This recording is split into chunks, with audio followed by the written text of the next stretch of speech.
नमस्कार, मी लतिका। आज मी तुम्हाला पत्ता कोबीचा झटपट पराठा बनवून दाखवणार आहे। हे अशा पद्धतीत एकदम पातळ असं कापून घेतलेला आहे, स्वच्छ धुवून घेतलेला आहे आणि पूर्णपणे पाणी नितळून घेतलेलं आहे आणि नंतर कापून घेतलेला आहे। वाडगं घेतलेलं आहे, त्याच्यामध्ये आपण हा काढून घेऊया।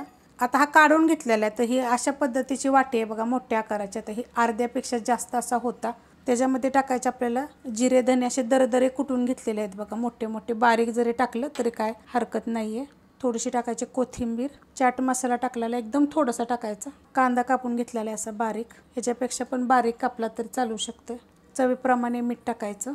आता ह्याच्यात बघा एक हिरवी मिरची, आलं आणि लसूण असं कुटून घेतलेलं आहे, तुमच्या तिखटाप्रमाणे घ्या। एकच हिरवी मिरची आणि 2 पाकळ्या लसणाच्या आणि एकदम थोडासा असा आल्याचा तुकडा घेतलेला आहे। आता हे काय करायचं माहिती आहे का, हाताने आपल्याला असं चांगलं मिक्स करून घ्यायचे, दाबून दाबून मिक्स करून घेतलेलं आहे बघा। आता ह्याला कसं आहे माहिती आहे का, मिरची कापून टाकू नका, मिरची अशी कुटूनच टाका। कारण काय होतं माहिती आहे का, मग खाताना एकाच साईडला असं आता खाली जर मिरची नाही टाकायची तर लाल मिरची पावडर जरी टाकली तरी चालेल। आणि ही जी तुम्हाला थोड्या प्रमाणात जी दाखवते ना, ही जी जॉबला आलेले मुलं असतात ना, त्यांनी असं सांगितलेलं की थोड्या प्रमाणात दाखवा, जेणेकरून आम्हाला कळेल।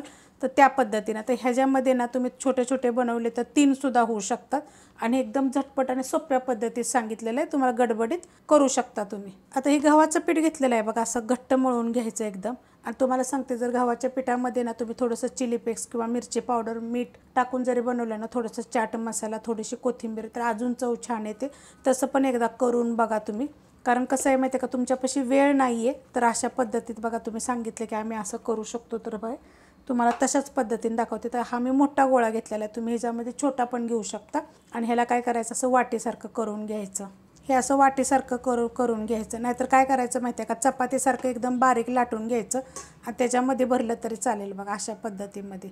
आता हे कसं आपल्याला माहिती आहे का, तुम्ही म्हणाल ह्याला पाणी सुटतं, आपण हे मोठं मोठं केलेलं आहे। तुम्ही जर खिसून केलं का नाही की त्याला लगेच पाणी सुटेल, ह्याला कमी पाणी सुटतं। कसं माहिती आहे का, ह्याला आपण आता दाबून दाबून सगळं मिक्स केले, जेणेकरून चव त्याची एकामेकात उतरलं। तर बघा, हे अशा पद्धतीनं बोटानं अंगठ्यानं असं दाबून दाबून असं खाली करायचं आणि भरून घ्यायचं। हे बघा, असं वर येतं मग पीठ। असं पीठ वर आलं का नाही की साईडनं असं करून जरी तुम्ही वरती घेतलं तरी चालते। फक्त हे हातानं वरती करायचं, असं निघतं। तर थोडंसं मग वाटलं तर वरती पीठ टाकायचं आणि हे बघा अशा पद्धतीत जवळ घेऊन यायचं। मस्त होतात एकदम। आणि ह्याची चव वेगळी लागते बरं का, आणि जे आपण खिसून करतो ना त्याची चव वेगळी लागते बघा। हे असं वरती वरती येत राहतं, मग असं दाबायचं ना, त्याच्यात थोडंसं पीठ टाकलं का नाही मग असं आपल्या बोटाला वगैरे सुद्धा चिटकत नाही। नाही तर चपातीसारखी जशी बारकी छोटी चपाती करायची, मध्ये भरायची, साईडनं उचलायचं। अशा पण मी तुम्हाला रेसिपी पहिल्या दाखवलेली, त्याची पण तुम्हाला मी लिंक दिलेली आहे। तर आता हे मी बंद करून घेते। हे बघा, अशा पद्धतीनं वरती वरती केलं का नाही की बंद पण होतं। हे बघा असं। आता ह्याला काय करायचं माहिती आहे का, पीठ घ्यायचं थोडंसं।